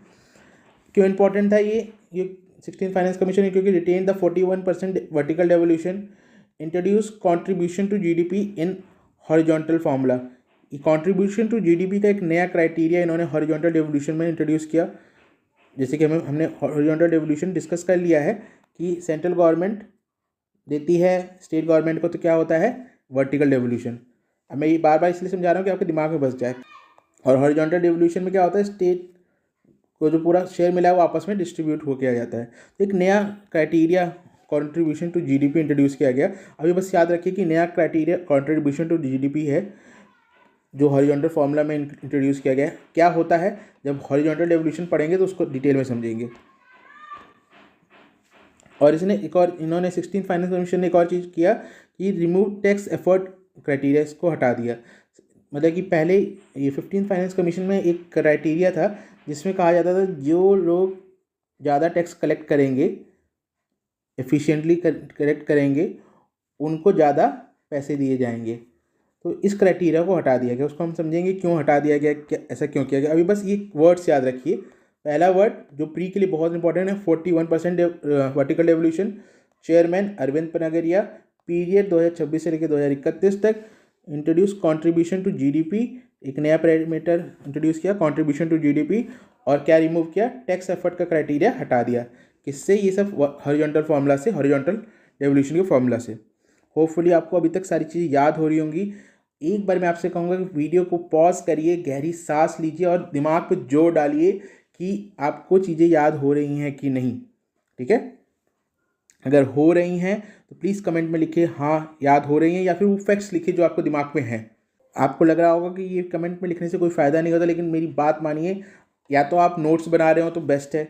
अगर आप नोट्स नहीं बना रहे तो कमेंट में लिखने के बहुत ज़्यादा फ़ायदे होते हैं। और क्या किया 16th फाइनेंस कमीशन? उन्होंने स्ट्रीमलाइन ग्रांट्स, कुछ ग्रांट्स भी कम कर दी थी उन्होंने, वो डिटेल में ग्रांट सेक्शन में समझेंगे। बस अभी याद रखिए कि उन्होंने सिर्फ दो लेवल पर ग्रांट्स देंगे जो 16 फाइनेंस कमीशन के अंतर्गत। ये प्री के लिए बहुत इंपॉर्टेंट है। पहला एक लोकल बॉडी ग्रांट होगी और एक डिजास्टर मैनेजमेंट ग्रांट्स होगी। ठीक है, ग्रांट मतलब बेसिकली समझ लीजिए एक्स्ट्रा हेल्प जो कह सकते हैं, एक्स्ट्रा हेल्प सेंट्रल गवर्नमेंट कुछ स्टेट्स की करती है, उसको ग्रांट्स कह सकते हैं। हमने मीनिंग डिटेल में समझाया शुरू में। Emphasised fiscal discipline and PSU reforms, तो कुछ पीएसयू रिफॉर्म्स के बारे में बात की गई। खासतौर से मेजर रिफॉर्म में ये था कि अगर कोई कंपनी 3 से 4 साल तक अगर प्रॉफिट नहीं जनरेट कर पा रही तो उसको बंद करने में भलाई है। ये कॉमन सेंस वाली रिफॉर्म के बारे में बात की गई थी। Represent shift towards performance based fiscal federalism. ठीक है, इन्होंने क्या किया है, इन्होंने परफॉर्मेंस बेस्ड फिस्कल फेडरलिज्म की तरफ शिफ्ट किया है। ठीक है, ये बहुत इंपॉर्टेंट वर्ड है कि रिसोर्सेज उसके पास ज़्यादा होने चाहिए जो बेटर परफॉर्म कर रहा है, सिंपल भाषा में समझे तो। अभी तक हमने इंपॉर्टेंट फाइनेंस कमीशन पढ़े। अब कुछ बहुत ही ज़रूरी मेमोरी ट्रिक्स कह लीजिए या कीवर्ड्स कह लीजिए जो आपको दिमाग में डालने हैं। पहला,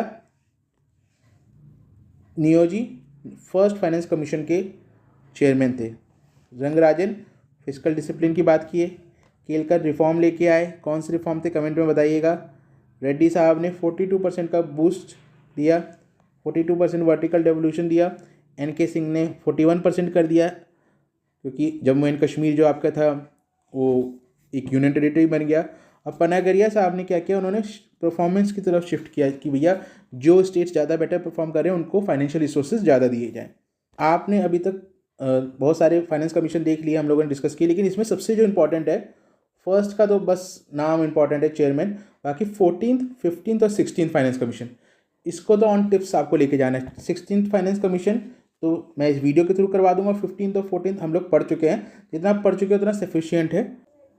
तो हम टैक्स डेवोल्यूशन की बात करेंगे, हम कंपेयर करेंगे 16th और 15th फाइनेंस कमीशन को, जिससे कि हमें क्या क्या चेंजेस हुए हैं ये समझने में आसानी रहे और चीज़ें ज़्यादा याद रहें।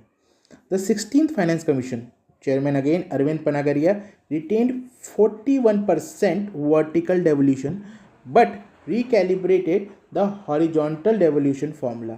तो 41% जो पिछले से आ रहा था, हमारे एनके सिंह साहब ने जो 15th फाइनेंस कमीशन में 41% का सिस्टम लेके आए थे वर्टिकल डेवोल्यूशन के लिए, मतलब कि जो सेंटर से स्टेट को 41% मिल रहा था वो तो वैसे के वैसे ही रहा, लेकिन हॉरिजॉन्टल डेवोल्यूशन मतलब कि स्टेट्स के बीच में क्या जैसे बंटवारा हो रहा था उस पैसे का, उसका फॉर्मूला कुछ चेंज किया है।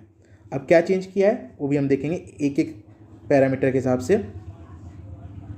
We are going to discuss criteria comparison with 15th finance commission with rational and impact. क्या क्या इम्पैक्ट पड़ेगा इससे और क्या क्या रीज़न हो सकते हैं, हम इसके हिसाब से एक एक क्राइटेरिया को समझेंगे।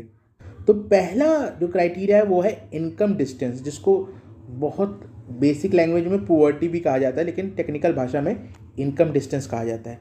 तो 15th फाइनेंस कमीशन ने 45% वेटेज दिया था इस क्राइटेरिया को, वहीं 16th फाइनेंस कमीशन ने 42.5% दिया, मतलब कि डिक्रीज कर दिया इनकम डिस्टेंस या पुअर्टी के क्राइटेरिया को डिक्रीज कर दिया।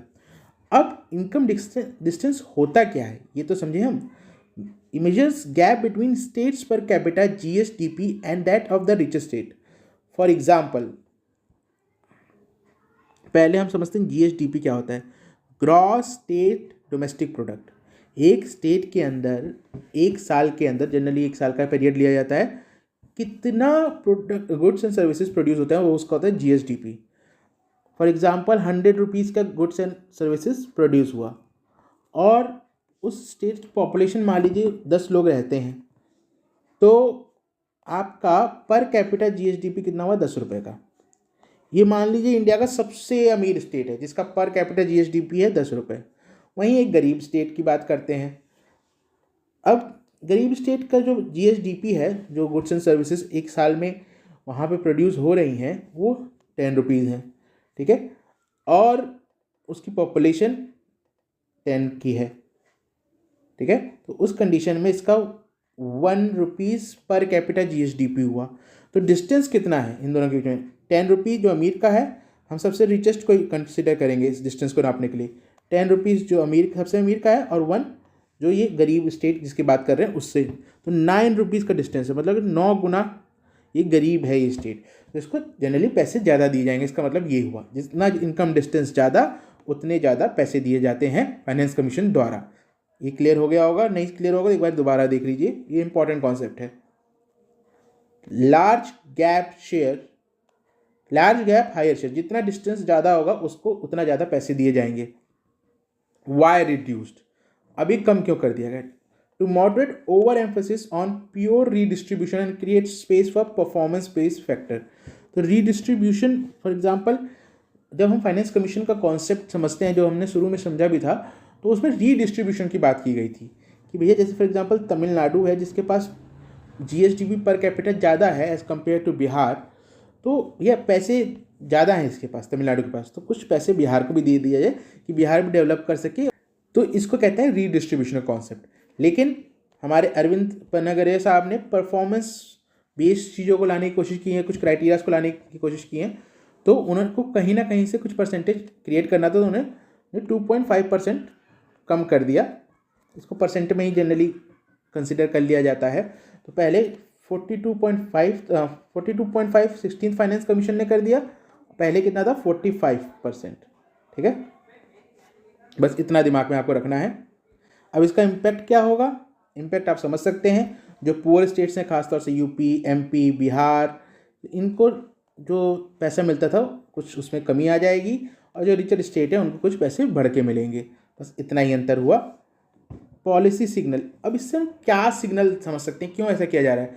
Shift from heavy equity model towards balance equity efficiency approach. अब यहाँ पे एक वर्ड आया equity.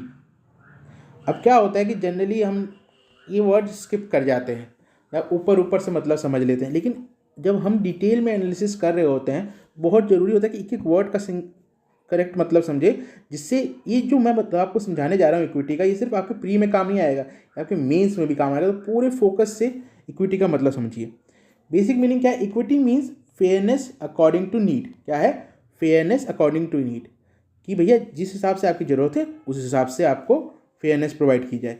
It does not mean equal treatment, ये इक्वलिटी नहीं है। It means giving support based on difference in situation. अभी रियल लाइफ एग्जांपल से भी समझेंगे इसको कि भैया आपको उस हिसाब से सपोर्ट दिया जाए जितना आपका डिफरेंस है एक स्ट्रॉन्ग कंटेंडर से। अब समझते हैं ये हमने क्या कहा इक्विटी। अब रियल लाइफ एग्जांपल से समझते हैं, वही हम बच्चों वाला एग्जांपल लेंगे।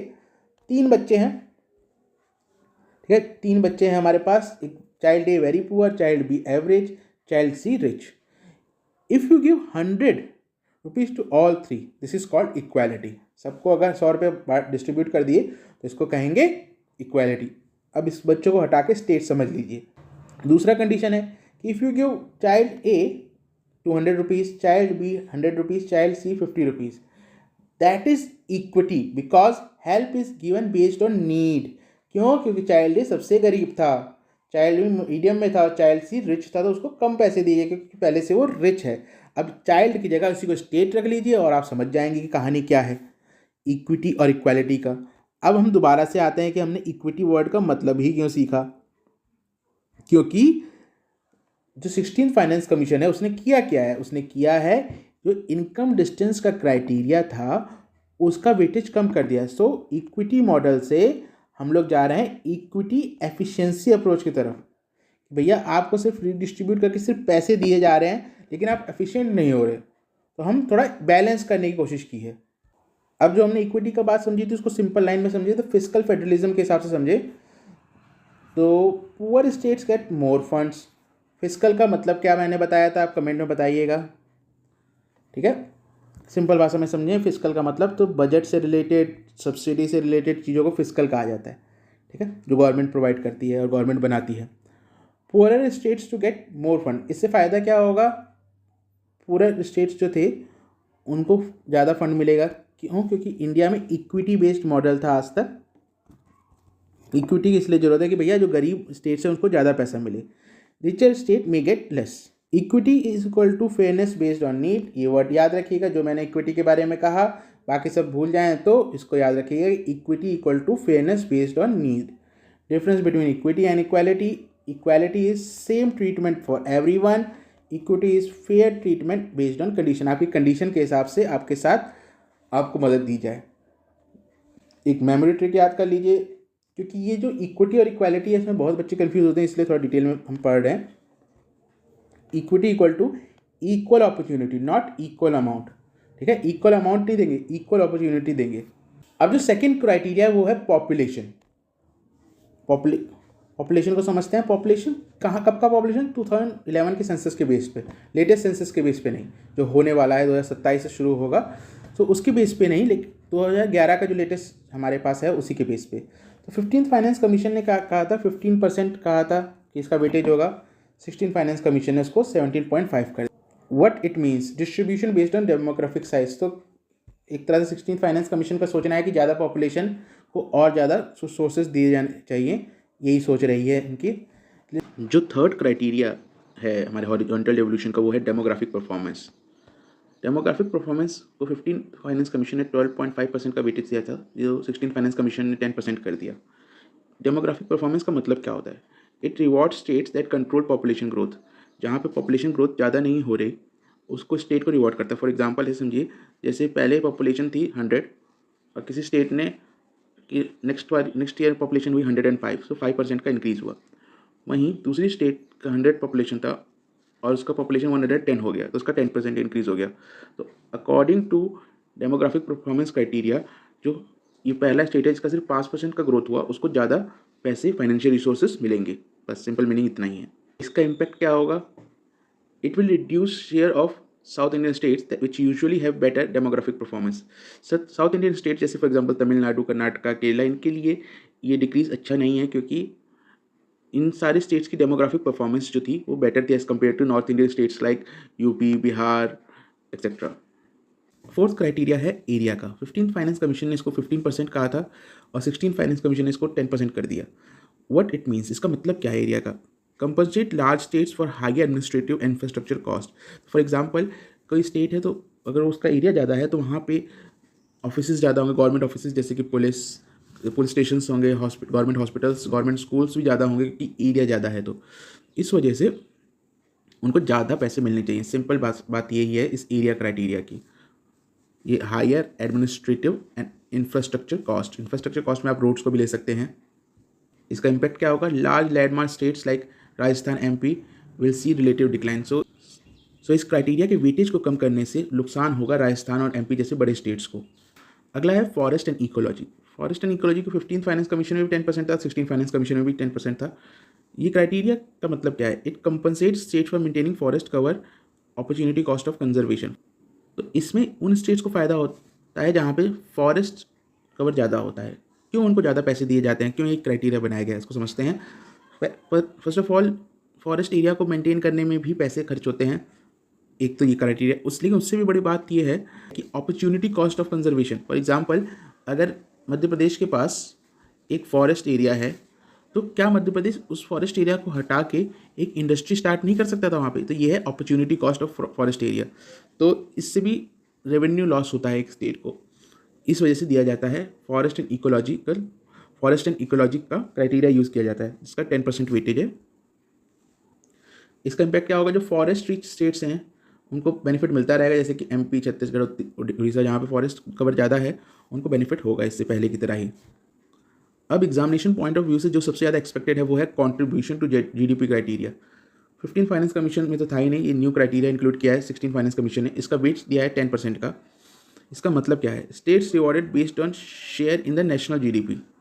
तो इसका मतलब क्या हो? फॉर एग्जांपल, इंडिया की जीडीपी 100 रुपीज़ है समझ लीजिए, और तमिलनाडु जो है आपका 50 रुपीज़ कंट्रीब्यूट कर रहा है, यूपी जो है 30 रुपीज़ कंट्रीब्यूट कर रहा है। तो 30 रुपीज़ जो तमिलनाडु जो 50 रुपीज़ कंट्रीब्यूट कर रहा है इंडिया की जीडीपी में, उसको ज़्यादा फाइनेंसेस दिए जाएंगे अंडर दिस क्राइटेरिया। आखिर इसको क्यों इंट्रोड्यूस किया गया? क्योंकि acknowledge the economic contribution and productivity. जो स्टेट्स ज़्यादा इकोनॉमिकली कंट्रीब्यूट कर रहे हैं इंडिया की जीडीपी में, उनको एक्नॉलेज करने के लिए। और ये साउथ इंडियन स्टेट्स खासतौर से तमिलनाडु और आंध्र प्रदेश, इन सब की पहली शिकायत रहती थी कि हम लोग ज़्यादा पैसा कंट्रीब्यूट करते हैं जीडीपी में, स्टिल हमारे को कम प्रॉफिट होता है, क्योंकि रिडिस्ट्रीब्यूशन का कॉन्सेप्ट है हमारे फाइनेंस कमीशन में बहुत ज़्यादा। इसी वजह से ये नया क्राइटेरिया इंट्रोड्यूस किया गया। इसका इम्पैक्ट क्या होगा? समझ आ गया होगा इसका इम्पैक्ट क्या होगा, क्योंकि इस क्राइटेरिया से इंडस्ट्रियल सदर्न स्टेट्स को बहुत फायदा होगा, जैसे कि गुजरात जो कि हमारे जीडीपी में बहुत कंट्रीब्यूट करता है क्योंकि इंडस्ट्रीज वहाँ पे, महाराष्ट्र, तमिलनाडु, कर्नाटक, इनको ज़्यादा पैसे मिलेंगे as compare to UP, Bihar, इनका कॉन्ट्रीब्यूशन रिलेटिवली कम है। इससे फ़ायदा क्या होगा, it introduces competitive federalism element. So अब सारे स्टेट्स के बीच में एक कॉम्पिटिशन क्रिएट हो सकता है कि भैया हम ज़्यादा प्रोड्यूस करेंगे तो हमें फाइनेंस कमीशन के थ्रू ज़्यादा पैसे मिलेंगे। सो ये भी इंपॉर्टेंट क्राइटेरिया है टैक्स एफर्ट का, इसको रिमूव कर दिया गया है। 15 फाइनेंस कमीशन ने इसको 2.5% का वेटेज दिया था, 16 फाइनेंस कमीशन ने रिमूव कर दिया। इसका मतलब क्या होता है, it measures how efficiently the state utilise its taxable capacity. इसका सिंपल भाषा में मतलब है कि it compares actual tax collection against potential revenue को जनरेट। फॉर एग्जाम्पल यूपी है, यूपी 100 रुपीज़ कलेक्ट कर सकता था एज ए टैक्स, उसके पास कॉन्स्टिट्यूशन ने पावर दी है, उसके पास अधिकार है कि 100 रुपीज़ का टैक्स कलेक्ट कर सकता था, लेकिन इनएफिशिएंसी की वजह से 80 रुपीज़ ही कलेक्ट कर पाता है। ठीक है, तो 20 रुपीज़ इनएफिशिएंट तरीके से वो नहीं कलेक्ट कर पाता है। वहीं तमिलनाडु है, सेम उसके पास भी कैपेसिटी है 100 रुपीज़ की कलेक्ट करने की, लेकिन वो 90 रुपीज़ कलेक्ट कर लेता है। तो इसको हम समझेंगे कि टैक्स एफर्ट तमिलनाडु का बेटर है एज़ कम्पेयर टू यूपी। ठीक, सो यहाँ से वैसे तो इस टैक्स एफर्ट क्राइटेरिया को रिमूव कर दिया गया, लेकिन आपको बस बेसिक मतलब पता होना चाहिए। तो आइए अब समझते हैं ये परसेंटेज हमें कैसे याद करना है। ठीक है, तो पहले तो याद करिए 6 क्राइटेरिया हैं। पुअर्टी मतलब कि income distance, population, demographic performance, area, forest, contribution to GDP. उसमें सबसे इंपॉर्टेंट है कंट्रीब्यूशन टू जीडीपी। ये 6 के 6 आपको पता होने चाहिए, इसका कोई ऑप्शन नहीं है। दूसरा, टैक्स एफर्ट को रिमूव कर दिया गया, ये भी आपको पता होना चाहिए। तो इस समय 6 क्राइटेरिया जिस पर हॉरिजॉन्टल डेवोल्यूशन होता है, और याद करने के लिए जो 16 फाइनेंस कमीशन है उस पर ज़्यादा फोकस करिएगा। पहला आपको 42.5 याद रखना पड़ेगा और 17.5 जो पॉपुलेशन का है वो भी याद रखना पड़ेगा। ये दोनों मिलकर हो जाता है 60%। ठीक है, लेकिन अब जो ट्रिक है वो ये है कि बाकी जो 4 क्राइटेरिया बचे सब उनके चारों के चारे इक्वल हैं 10%। ठीक है, तो आपको चारों criteria demographic performance, area, forest and contribution to GDP याद होना चाहिए। और याद करने में सबसे आसान ये होगा कि आपका ये सबका 10 है। ठीक है, 10% याद रखिएगा 10 को। सो हम अब डिस्कस करने जा रहे हैं कि 3 ways state government earn money from union government. ठीक है, फर्स्ट तो हमने देख लिया vertical devolution, central state share जो होता है हमारा वर्टिकल डेवोल्यूशन जो कि 41% का है, वो हमने डिटेल में पढ़ लिया। उसके साथ साथ हॉरिजॉन्टल डेवोल्यूशन कैसे होता है, हर चीज़ हमने डिटेल में पढ़ ली है। अब वर्टिकल डेवोल्यूशन में 41% तो मिल गया स्टेट गवर्नमेंट को और 59% मिला सेंट्रल गवर्नमेंट को या यूनियन गवर्नमेंट को।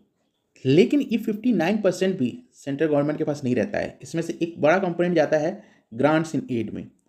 From 59% retained by Union government, a portion given to the states as grant in aid under Article 275 of the Constitution. ठीक है, तो आर्टिकल नंबर याद रखना है हमें, आर्टिकल नंबर 275। वीडियो पॉज करिएगा और मन में बोलिएगा grants in aid equal to article 275। ठीक है, सो ये ग्रांट्स कौन देता है, फाइनेंस कमीशन देते हैं। तो हमने देख लिया, पहला वर्टिकल डेवोल्यूशन के थ्रू पैसा मिलता है स्टेट गवर्नमेंट को, दूसरा ग्रांट्स इन एड के थ्रू मिलता है, तीसरा है स्कीम्स के थ्रू मिलता है, जैसे कि कुछ सेंट्रल सेक्टर स्कीम्स होती हैं, कुछ सेंट्रल स्पॉन्सर्ड स्कीम होती हैं, तो इनके थ्रू मिलता है। जैसे फॉर एग्जांपल जल जीवन मिशन है, वीबी राम जी है, जो मनरेगा का नया नेम है, या फिर कई अपडेटेड स्कीम है। तो स्कीम्स में अभी हम नहीं जाएंगे कि ये फाइनेंस कमीशन से रिलेटेड नहीं है। मोस्टली आपको पता होगा सेंट्रल सेक्टर स्कीम और सेंट्रल स्पॉन्सर्ड स्कीम में अंतर क्या होता है, बस इतना याद रखिए। सेंट्रल सेक्टर स्कीम मतलब 100 पैसा जो है आपका सेंट्रल गवर्नमेंट देगी, और सेंट्रल स्पॉन्सर्ड स्कीम में आपका दोनों शेयर करते हैं, स्टेट गवर्नमेंट और सेंट्रल गवर्नमेंट। ठीक है, 15 फाइनेंस कमीशन ने 5 टाइप की ग्रांट्स की बात की थी, जैसे local body grant, disaster management grant, revenue deficit grant, sector specific grant, state specific grant. इसके हम डिटेल में भी नहीं जाएंगे। हम देखेंगे 16 फाइनेंस कमीशन ने कितने ग्रांट्स की बात की है। बस आप उसका बेसिक थोड़ा सा आइडिया रखिएगा, चांसेस बहुत कम है क्वेश्चन आने के, लेकिन इन 2 ग्रांट्स पे सबसे ज़्यादा क्वेश्चन आ सकते हैं। 16 फाइनेंस कमीशन ने पहली जो ग्रांट की बात की थी वो है लोकल बॉडी ग्रांट, डिटेल में समझेंगे हम बाद में, और दूसरा ग्रांट जो है डिजास्टर मैनेजमेंट ग्रांट। अब वीडियो को पॉज करिए और इन दोनों ग्रांट को दिमाग में रखिए कि 16 फाइनेंस कमीशन ने 2 ग्रांट की बात की है, पहला लोकल बॉडी ग्रांट्स और दूसरा disaster management grants. Local body grants की बात करते हैं। 16 फाइनेंस कमीशन रिकमेंडेड है local body grant of approximately 8 lakh crore. कितने रुपए का है, 8 लाख करोड़। बस आइडिया रखिएगा इसका, इतना डिटेल में याद रखने की जरूरत नहीं है, लेकिन 8 लाख करोड़ का। Out of this around 4.4 lakh crore is for rural areas and 3.6 lakh crore for urban areas. ये दिमाग में रखिएगा कि जो रूरल एरियाज को ज़्यादा पैसे दिए हैं ग्रांट के थ्रू। कौन सी ग्रांट, लोकल बॉडी ग्रांट के through. So local body grants के लिए 3 एसेंशियल कंडीशन की बात की गई है, जिसके बेसिस पे ही लोकल बॉडी ग्रांट्स दी जाएंगी। पहला एसएफसी, एसएफसी मतलब state finance commission. State must set up state finance commission in timely manner. ये बहुत इंपॉर्टेंट होता है, timely manner. Article 243 talks about state finance commission. It deals with devolution to Panchayati Raj institution and urban local bodies. So for example, जैसे कि finance commission जो होता है वो क्या करता है, डेवोल्यूशन किस किस के बीच में करता है, यूनियन गवर्नमेंट और स्टेट गवर्नमेंट के बीच में. ऐसे ही आर्टिकल 243 में स्टेट फाइनेंस कमीशन की बात की गई है, जिसमें कहा गया है कि जो भी आपके पास फाइनेंशियल रिसोर्सेज हैं उसको डेवोल्यूशन होना चाहिए, उसका शेयरिंग होना चाहिए पंचायती राज इंस्टीट्यूशन से और अर्बन लोकल बॉडीज से. लेकिन प्रॉब्लम क्या है कि ये state finance commission timely manner में नहीं सेटअप होती है. जैसे कि फाइनेंस कमीशन तो हर 5 साल में सेटअप हो जाती है, लेकिन ये हर 5 साल में नहीं होती, कहीं कहीं 10 साल लग जाते हैं, कहीं कहीं बहुत उससे भी ज़्यादा साल लग जाते हैं सेटअप होने में. अब ऐसा क्यों स्टेट गवर्नमेंट करती है? क्योंकि फाइनेंशियल रिसोर्सेज जो स्टेट गवर्नमेंट के पास है वो पहले से लिमिटेड है, वो उसको और शेयर नहीं करना चाहते हैं. कुछ एक्सपर्ट्स का मानना है वो इसलिए किया जाता है. जो अगला कंडीशन रखा है फाइनेंस कमीशन ने वो है election. State must conduct regular election for PRI and ULBs as per constitution. So कहीं कहीं PRI मतलब पंचायती राज इंस्टीट्यूशन, ULB मतलब अर्बन लोकल बॉडीज. तो कहीं कहीं क्या होता है कि 5 साल से भी ज़्यादा लग जाते हैं, इलेक्शंस नहीं होते हैं ये पंचायती राज इंस्टीट्यूशंस के या अर्बन लोकल बॉडीज़ के. तो फाइनेंस कमीशन ने कहा है कि भैया आपको रेगुलर इलेक्शन कराने होंगे. तो पहले उन्होंने कहा कि स्टेट फाइनेंस कमीशन SFC को रेगुलरली आप करो, प्लस सेकंड इलेक्शन भी आप रेगुलरली कराओ. तो तीसरी चीज़ थी वो है accounts. Local bodies must publish audited accounts online for transparency और अकाउंटेबिलिटी. सो ये लोकल बॉडीज़ को जो पैसा जा रहा है उनको भी क्या करना होगा कि अपने अकाउंट्स को ऑनलाइन पब्लिश करना होगा, जिससे कि ट्रांसपेरेंसी मेंटेन रहे और अकाउंटेबिलिटी. जो पंचायती राज इंस्टीट्यूशन है वहाँ भी करप्शन लेवल कम नहीं है, स्टेट गवर्नमेंट से कंपेयर करें तो काफ़ी हद तक वहाँ करप्शन है. इसीलिए फाइनेंस कमीशन ने ये क्राइटेरिया भी रखा है. ये तीनों क्राइटेरिया बहुत इंपॉर्टेंट है, क्योंकि पंचायती राज वैसे भी आप जानते हैं पंचायत हम आपके सिलेबस का एक बहुत इंपॉर्टेंट टॉपिक है. वहाँ से इस टॉपिक की बहुत रिलेवेंस है. तो बहुत सिंपल से ट्रिक से याद करेंगे, local body grant equal to SFC plus election plus accounts. ठीक है, SFC मतलब स्टेट फाइनेंस कमीशन, इलेक्शन मतलब रेगुलर इलेक्शन, और अकाउंट्स मतलब जो पंचायत लोकल बॉडीज हैं उनको अपने अकाउंट्स ऑनलाइन पब्लिश करने होंगे, ऑडिटेड अकाउंट्स. 16 फाइनेंस कमीशन ने divide in local bodies grant को 2 पार्ट में डिवाइड किया है. एक है बेसिक ग्रांट, एक है परफॉर्मेंस ग्रांट. नाम से पता चल रहा है परफॉर्मेंस ग्रांट वो ग्रांट है जो परफॉर्मेंस के बेसिस पे दी जाएगी. मान लीजिए 100 रुपीज़ आने हैं, दिए जाने हैं लोकल बॉडी ग्रांट में, तो 80 रुपीज़ तो बेसिक ग्रांट्स में दी जाएंगे और 20 रुपीज़ आपके परफॉर्मेंस ग्रांट में दी जाएंगे.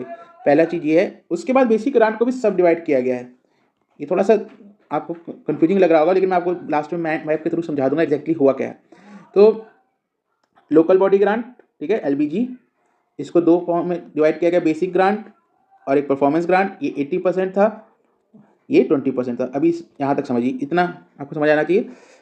उसके बाद बेसिक ग्रांट्स को भी 2 पार्ट में डिवाइड किया गया है, एक 50% टाइड ग्रांट और 50% अनटाइड ग्रांट. अब ये जो बेसिक ग्रांट थी 80% की, इसको भी टाइड और अनटाइड में डिवाइड किया गया है. तो अब हमारा टोटल क्या बनेगा, local body grants, basic grants, performance grants and then tied and untied grant. ये इस तरह से आपको दिमाग में रखना होगा इसको. टाइड और अनटाइड ग्रांट दोनों को 50% का वेटेज दिया गया है.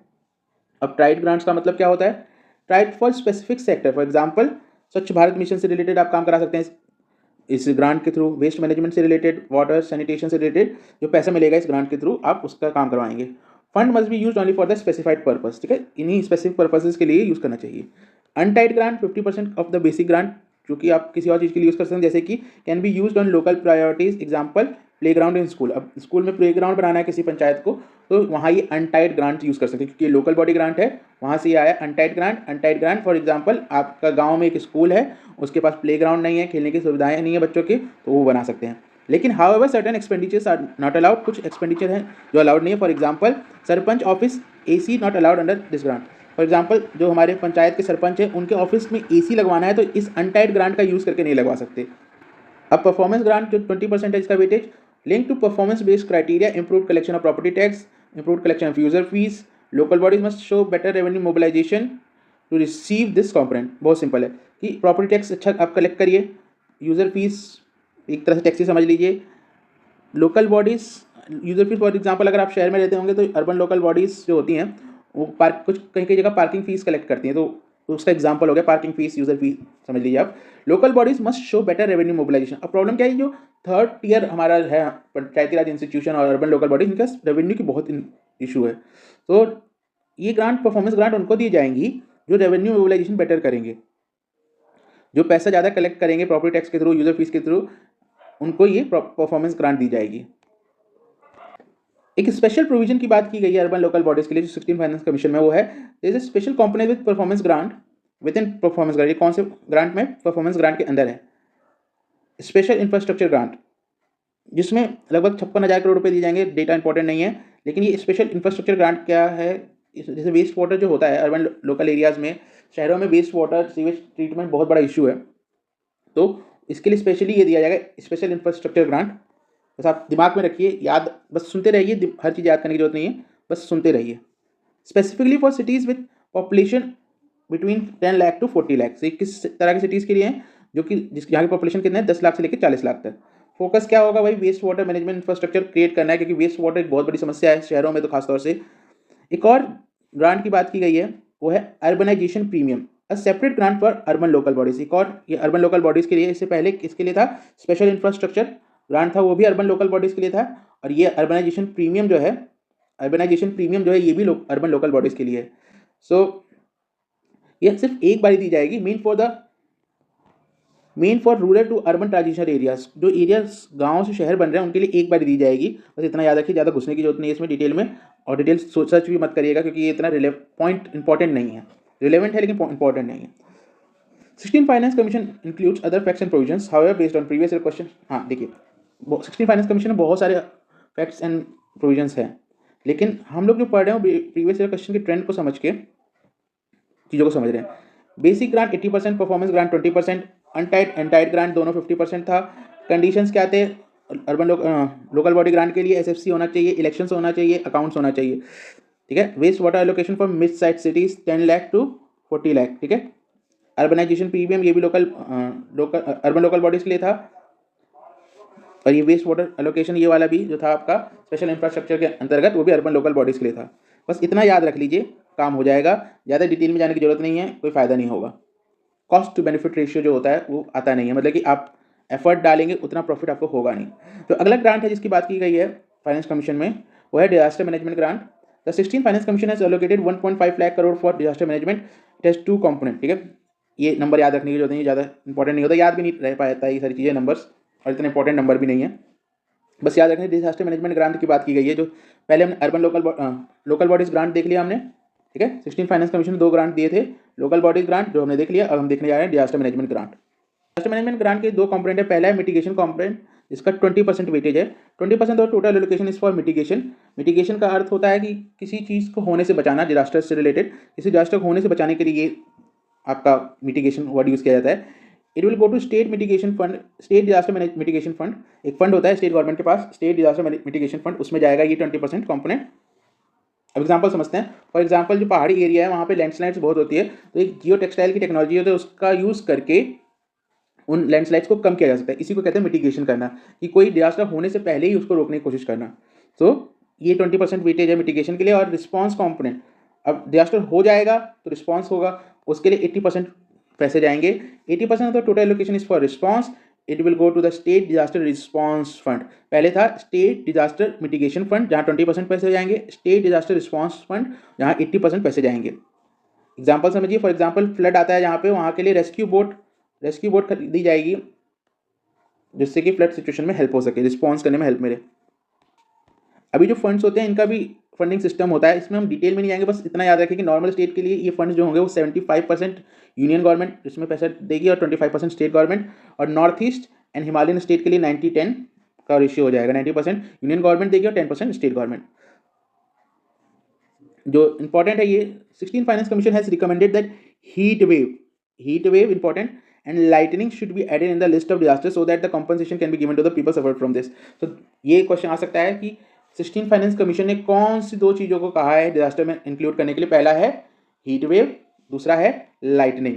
जो बिजली गिरने से लोगों की डेथ हो जाती है, नुकसान हो जाता है, उसके लिए कंपनसेशन नहीं दिया जाता है अभी, क्योंकि वो डिजास्टर के अंतर्गत आते नहीं हैं। और हीट वेव का मतलब गर्मी की वजह से कुछ लोगों की डेथ हो जाती है, उनको भी कंपनसेशन नहीं मिलता है। हीट वेव को थोड़ा हम डिटेल में समझ लेते हैं, क्योंकि हीट वेव ऐसी चीज़ है जो रेगुलरली हो रही है इंडिया में, खासतौर से जब से क्लाइमेट चेंज का कॉन्सेप्ट बहुत ज़्यादा बढ़ने लग गया है इंडिया में, क्योंकि क्लाइमेट चेंज का इम्पैक्ट बहुत हो गया है। उसके लिए हम हीट वेव को समझ लेते हैं। Heat wave is a prolonged period of usually high temperature over a region. In India, Indian Meteorological Department declares heat wave when temperature reaches 40 degree Celsius or more in planes, ठीक है। तो basically heat wave का मतलब क्या है कि बहुत unusually high temperature, ठीक है। हीट से high temperature. Meteorological department, Indian meteorological department ने इसको डिफाइन भी किया है, temperature reaches 40 degree Celsius in or more in plain areas and 30 degree Celsius or more in hilly region, तो उसको हीट वेव कहते हैं। याद रखिएगा, जो याद रखने वाली बात है 40 डिग्री सेल्सियस कहाँ के लिए, प्लेन के लिए, और 30 डिग्री सेल्सियस हिली रीजन के लिए। ये वर्ड याद रखिएगा, ये फिगर डेटा याद रखिएगा। अगर आप लोग को लाइटनिंग के बारे में डिटेल में समझना है तो एक मैंने लिंक दे दिया वीडियो का, आप इसमें डिटेल में जाकर समझ सकते हैं, बहुत सिंपल भाषा में समझाया गया है इसमें। सो 16th फाइनेंस कमीशन ने फिस्कल डिफिसिट के बारे में भी कुछ टारगेट्स दिए हैं यूनियन गवर्नमेंट को और स्टेट गवर्नमेंट को। फिस्कल डिफिसिट का सिंपल मतलब समझ लीजिए कि सरकार का जो एक्सपेंडिचर है वो उसके रेवेन्यू से कम है, तो फिस्कल डिफिसिट कहलाता है, जिसके लिए सरकार बोरोइंग करती है, उधार लेती है, कर्जा लेती है। इतना ही मतलब होता है इसका बेसिक मतलब। तो फिस्कल डिफिसिट कहा गया है कि 3.5% ऑफ जीडीपी रहना चाहिए 2031 तक। उसको करने की कोशिश करनी है, अभी 4.3% के आसपास है। सो इसको कम करने के लिए कहा गया है यूनियन गवर्नमेंट के लिए 3.5%, ये याद रखिए। और वहीं स्टेट गवर्नमेंट के लिए कहा है 3% का टारगेट दिया है ग्रॉस स्टेट डोमेस्टिक प्रोडक्ट के 3% का। पहले जीडीपी के लिए था, ग्रॉस डोमेस्टिक प्रोडक्ट के लिए, और ये जीएसडीपी के लिए है। कब तक, 2030-31 तक।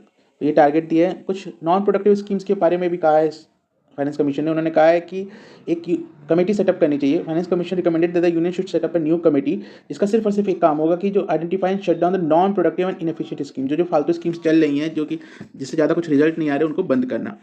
गवर्नमेंट कंपनीज़ के बारे में भी कहा है। उन्होंने कहा है कि स्टेट डिस्कॉम्स जो होते हैं, पावर डिस्ट्रीब्यूशन कंपनी, जो गवर्नमेंट की पावर डिस्ट्रीब्यूशन कंपनी है, उसको प्राइवेटाइज कर देना चाहिए, क्योंकि बहुत लॉस में चल रही हैं। तो फाइनेंस कमीशन ने कहा है इसको प्राइवेटाइज करना ही एकमात्र इलाज है। रिकमेंडेशन है वो है गवर्नमेंट कंपनी के लिए। उन्होंने कहा है कि अगर कोई कंपनी लास्ट 4 साल में से 3 साल लॉस कर रही है तो उसको प्राइवेटाइज कर देना चाहिए या क्लोज कर देना चाहिए। इसके बाद भी मैं जो आपको नोट्स प्रोवाइड करूंगा, बहुत सारा मटेरियल है, लेकिन ये मेंस फोकस मटेरियल है। अगर आपने अभी तक सारा कवर कर लिया है, क्योंकि जो अभी तक मैंने पढ़ाया उसमें मेंस और प्री मिक्स पढ़ाया था, जिससे कि आपका मेंस और प्री दोनों कवर हो जाए। लेकिन ये जो टॉपिक्स हैं वो आपके होमवर्क के लिए होंगे, ये जब भी पढ़िएगा जब आपका प्री क्लियर हो जाए। ये हार्डली 10 मिनट की रीडिंग है, और कोई भी डाउट आए तो कमेंट में आप पूछ ही सकते हैं, और नोट्स के लिंक आपको मिल ही जाएंगे। तो इसी के साथ हमारा 16 फाइनेंस कमीशन का टॉपिक पूरा कंप्लीट होता है। इससे ज़्यादा डिटेल में कहीं पढ़ाया नहीं जाएगा। होपफुली आपको सारे इंपॉर्टेंट पॉइंट्स याद हो गए होंगे। जो भी इंपॉर्टेंट पॉइंट्स याद हो गए आप उसको कमेंट में जरूर लिख दें, इससे बहुत फ़ायदा होता है, इससे मदद मिलती है आपको रिवीजन में। और चैनल को सब्सक्राइब जरूर कर लें, और वीडियो को लाइक कर दें, और अपने दोस्तों के साथ शेयर जरूर करें, जिससे कि उनका भी फ़ायदा हो सके।